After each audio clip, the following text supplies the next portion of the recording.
Bayangin, tanggal 14 Februari, pas semua orang lagi ngerayain cinta, di Argentina justru ada tragedi yang bikin satu negara gempar.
Seorang perempuan cantik, mantan model bernama Alicia Muñiz, ditemukan gak bernyawa di pelataran sebuah bungalow mewah.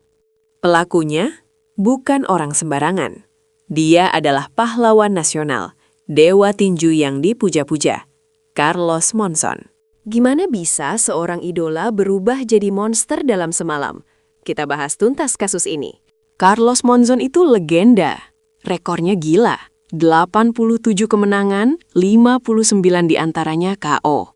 Dia juara dunia kelas menengah yang tak terkalahkan selama 7 tahun. Tapi di balik kegarangannya di ring, ada sisi gelap yang ngeri banget.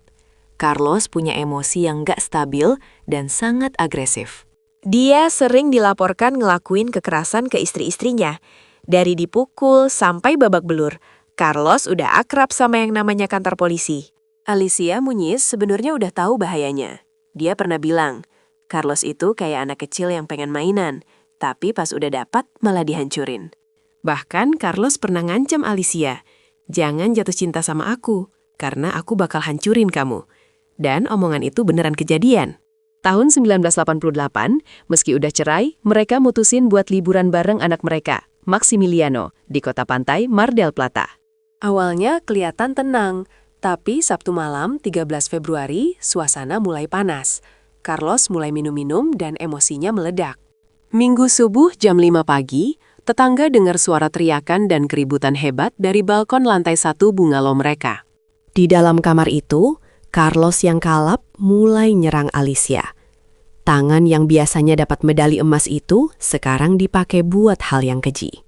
Hasil otopsi nunjukin kalau leher Alicia dicekik kenceng banget, sampai dia nggak sadarkan diri. Tenaga petinju dunia, bayangin, sekuat apa. Pas Alicia pingsan, Carlos nggak berhenti. Dia angkat tubuh Alicia dan dilempar dari balkon setinggi 5 meter. Tubuh Alicia menghantam aspal dengan keras. Tapi Carlos pintar. Dia langsung susun skenario buat nutupin kejahatannya. Dia ganti baju supaya nggak kelihatan berantakan. Terus dia ikutan lompat dari balkon itu. Dia pengen kelihatan kayak mereka berdua jatuh bareng. Pas polisi dateng, Carlos acting. Dia bilang, kita berantem, terus dia jatuh. Aku coba nolong, tapi ikut jatuh. Awalnya publik percaya. Mana mungkin pahlawan nasional mereka ngebunuh istrinya sendiri. Tapi, polisi nemuin banyak kejanggalan. Pertama, Alicia ternyata udah meninggal atau nggak sadar sebelum dia jatuh. Ini murni penganiayaan, bukan kecelakaan.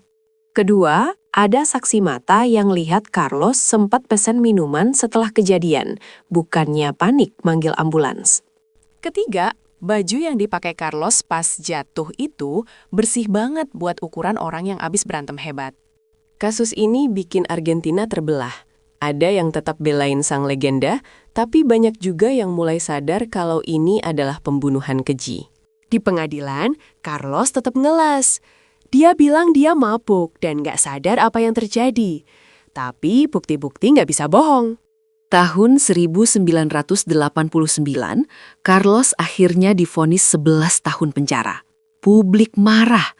Buat pembunuhan sesadis itu, 11 tahun dirasa terlalu ringan. Tapi karena dia anak emas, hidupnya di penjara malah enak.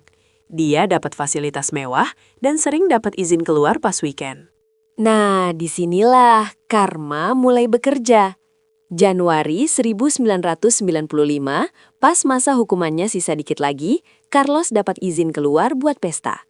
Pas lagi balik ke penjara, Carlos yang diduga lagi mabuk kehilangan kendali atas mobil Renault-nya. Mobilnya guling-guling 7 kali di jalanan Santa Fe. Carlos tewas di tempat dengan kondisi yang tragis. Ironisnya, dia mati dalam kondisi yang hampir sama kayak Alicia. Tubuh hancur dan gak sadarkan diri di jalanan. Meskipun dia pembunuh, 30.000 orang tetap datang ke pemakamannya. Mereka masih nganggap dia pahlawan yang hilaf. Kasus Monzon ini jadi titik balik di Argentina. Dari sini, hukum tentang kekerasan terhadap perempuan mulai diperketat. Alicia Muñiz sekarang dikenang bukan cuma sebagai istri petinju, tapi sebagai simbol perjuangan melawan kekerasan domestik. Pelajaran buat kita.